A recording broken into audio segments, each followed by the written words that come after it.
যদি আপনি এখনো আবাস যোজনার দ্বিতীয় কিস্তির 60,000 টাকা পাননি, বা আপনি যদি নতুন করে আবেদন করে প্রথম কিস্তির অপেক্ষায় রয়েছেন, কিংবা যদি নতুন করে আবেদন করতে চান, তাহলে আজকের এই আপডেট আপনার জন্য অত্যন্ত গুরুত্বপূর্ণ। শুরু হলো টাকা ঢোকা। এখনো আপনার ব্যাংকে টাকা না ঢুকলে তাহলে কি আপনার নাম বাদ পড়ে গেল, নাকি আপনিও পরবর্তী ধাপে টাকা পাবেন, কি করলে টাকা পাবেন, আর দ্বিতীয় কিস্তির টাকা পেতে বাড়ির কাজ ঠিক কতটা এগিয়ে থাকতে হবে, আজকের ভিডিওতে সবকিছু একদম সহজভাবে আমরা জেনে নেব। তাই একটুও স্কিপ করবেন না। আর ভিডিওটি শুরু করার আগে ছোট্ট একটা অনুরোধ, ভিডিওটি লাইক করুন, বেশি বেশি করে শেয়ার করুন, নতুন হলে টেক্সেরিং অনলাইন চ্যানেলটিকে সাবস্ক্রাইব করে বেল আইকনটিকে অন করে রাখুন। তো বন্ধুরা, প্রথমেই জেনে নিন কারা এখন দ্বিতীয় কিস্তির 60,000 টাকা পাচ্ছেন।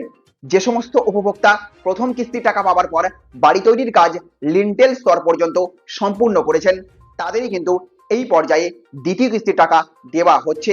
প্রথম দফায় 10,20,379 জন যোগ্য উপভোক্তাকে 60,000 টাকা করে দেওয়ার প্রক্রিয়া শুরু হয়েছে।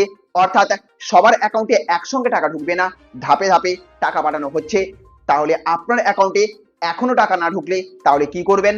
এখনই চিন্তা করবেন না, কারণ প্রথম দফার পর আরো প্রায় 8 লক্ষ উপভোক্তাকে ধাপে ধাপে দ্বিতীয় কিস্তির টাকা দেওয়ার কথা জানানো হয়েছে। তাই তালিকায় নাম থাকলেও এই দফায় টাকা না পাওয়া মানেই আপনার আবেদন যে বাতিল হয়ে গেছে, এমনটা কিন্তু নয়। এবার আরো গুরুত্বপূর্ণ বিষয় হচ্ছে, আপনার বাড়ির কাজ এখনো যদি লিন্টেল পর্যন্ত না পৌঁছায়, তাহলেও আতঙ্কিত হওয়ার কোনো কারণ নেই। বাড়ির নির্মাণ কাজ নির্দিষ্ট স্তরে পৌঁছানোর পর ফের সরকারি সমীক্ষা এবং যাচাই করা হবে। নিয়ম অনুযায়ী সবকিছু ঠিক থাকলে পরবর্তী ধাপে কিন্তু আপনিও দ্বিতীয় কিস্তির 60,000 টাকা পেতে পারেন। এই প্রকল্পে বাড়ি তৈরির জন্য মোট 1,20,000 টাকা পর্যন্ত আর্থিক সহায়তার কথা জানানো হয়েছে। এছাড়াও যোগ্য ক্ষেত্রে শৌচালয় তৈরির জন্য স্বচ্ছ ভারত প্রকল্পের মাধ্যমে আরো 12,000 টাকা পাওয়ার সুযোগ রয়েছে। এবার প্রশ্ন হচ্ছে, টাকা না এলে কোথায় যোগাযোগ করবেন? প্রথমে নিজের ব্যাংক অ্যাকাউন্টের লেনদেন এবং ব্যালেন্স পরীক্ষা করুন।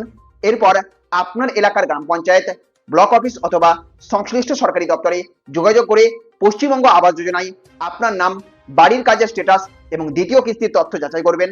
আর একটা কথা অবশ্যই মনে রাখবেন, শুধু তালিকায় নাম রয়েছে বলেই একই দিনে সবার অ্যাকাউন্টে টাকা ঢুকবে না। সরকারি যাচাই এবং বাড়ির নির্মাণ কাজের অগ্রগতির ভিত্তিতে ধাপে ধাপে টাকা দেওয়া হচ্ছে।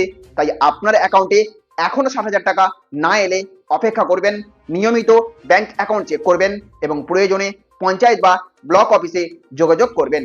আপনি পশ্চিমবঙ্গ আবাস যোজনার উপভোক্তা হলে কমেন্টে ইয়েস লিখুন, আর টাকা পেয়ে গেলে টাকা পেয়েছি লিখে জানাবেন। ভিডিওটি গুরুত্বপূর্ণ মনে হলে লাইক করবেন, শেয়ার করবেন। পশ্চিমবঙ্গের সরকারি প্রকল্প, চাকরি এবং গুরুত্বপূর্ণ আপডেট সবার আগে পেতে টেক্সেরিং অনলাইন চ্যানেলটিকে সাবস্ক্রাইব করে বেল আইকনটিকে অন করে রাখবেন। ভালো থাকবেন, সুস্থ থাকবেন, দেখা হবে পরের ভিডিওতে।